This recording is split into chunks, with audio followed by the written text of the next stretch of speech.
Today we're just going to be doing some odds and ends stuff that's been needed done for a while. So first off, the parking brake cable's coming down off the top. Since we have it lifted so much, these brake cables actually go over the cross member. We have to disconnect them, move them under the cross member there. That way it allows for more clearance. So here's just another angle going over the cross member.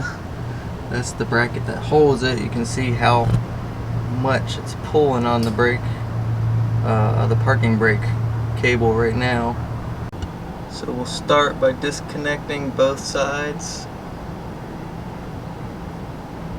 The parking brake cable at that point out of this bracket. We'll do this on both sides, and then they'll be loose and we can pull them back and reroute them under the cross member. As you can see, I got both sides off and the bracket removed up top. Now we can go ahead and feed the lines underneath this cross member. I just put the bracket back up in place where it was, and then we have the lines rerouted on the bottom side of this cross member. Now we can just put some zip ties around that to hold it in place, and we got a lot more room for these cables to move now. So next, I don't know if you've ever heard like a clunking kind of at the back end of your vehicle, but typically if you replace the tail lights with an aftermarket one, there's usually a harness inside of the tail light, right inside the fender here, and that, if it's not anchored down in some way or some form, it can actually keep bumping against the side of the fender. So if you've ever heard a weird noise like that in the back, check that out in the back. So we're going to do that today. So we have to remove the two screws. So we have one here, and then the whole tail light will shift to the side, and we can remove it to get to that wiring harness.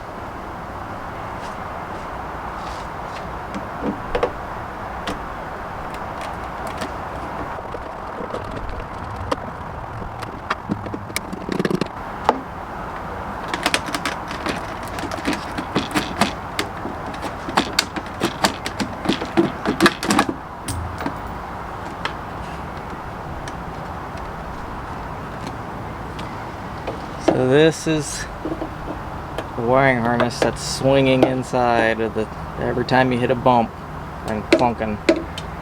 So we're going to go ahead and secure that to the wall using some zip ties and some adhesive anchors to the side.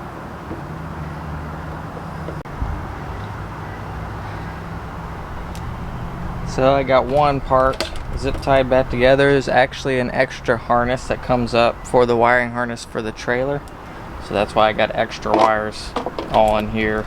They were all kind of loose back here, so we'll just straighten it up. These connected.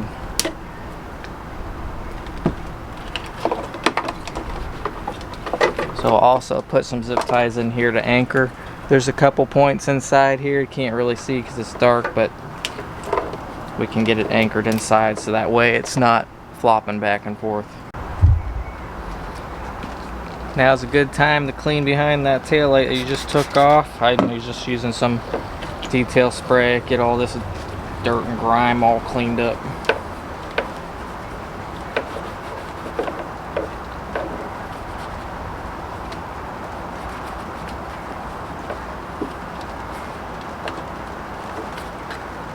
Once I get it put back in, we'll put the taillight back on and be good to go, and hopefully no more noise.